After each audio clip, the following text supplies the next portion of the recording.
Hello' সিদিনাখন আমি গৈছিলোঁ এডভেঞ্চাৰ পাৰ্কলৈ আৰু মই যিহেতু দিল্লীতে আছোঁ আপোনালোকক অলৰেডি কৈছোঁৱে আৰু এতিয়া আমি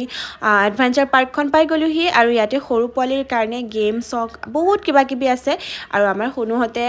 বহুত কিবাকিবি খেলিলেও আৰু বাইকো চলালে কাৰো চলালে আৰু ইয়াতে সৰু সুৰা দোকানবিলাকো আছে আপোনালোকে ইচ্ছা কৰিলে কিবাকিবি কিনিবও পাৰে আমিও বাৰু কিনিলোঁ কিবাকিবি আৰু ইয়াতে ব'টিং কৰাও সুবিধা আছে আপোনালোকে ইচ্ছা কৰিলে ব'টিং কৰিব পাৰিব আৰু এই গোটেই ট্ৰেইনখনত আমি গোটেই এডভেঞ্চাৰ পাৰ্কখন চালোঁ আৰু এতিয়া ভোক লাগিছে যিহেতু খাবলৈ কাৰণে ৰেষ্টুৰেণ্টত সোমালোঁ কিবা এটা খাওঁ বুলি আৰু আমি বহুত কিবাকিবি খালোঁ আৰু এতিয়া আমি এডভেঞ্চাৰৰ লগতে যিহেতু মল এটা আছে তাতো গ'লোঁ অলপমান শ্বপিং কৰিবলৈ কিবাকিবি ল'ব লগা আছিলে ল'লোঁ লৈ কৰি হৈ গ'ল আৰু এতিয়া এই গোটেই মলটো দেখাই দিছোঁ চাওকচোন কিমান ডাঙৰ মলটো আৰু ইয়াতে মানে বস্তুবিলাকৰ দামো বাৰু বহুত ভেৰাইটিজ বস্তু আছে আৰু আমি গোটেই মলটোত সোমাই কৰি গোটেইকেইজনী আৰু এক ৰাউণ্ড মাৰিলোঁ কিবাকিবি ল'লোঁ বাৰু সৰু সুৰাকৈ আৰু ভিডিঅ'বিলাক দি থাকিম মই ইয়াৰ পৰা আজিলৈ আহিছোঁ বাই বাই।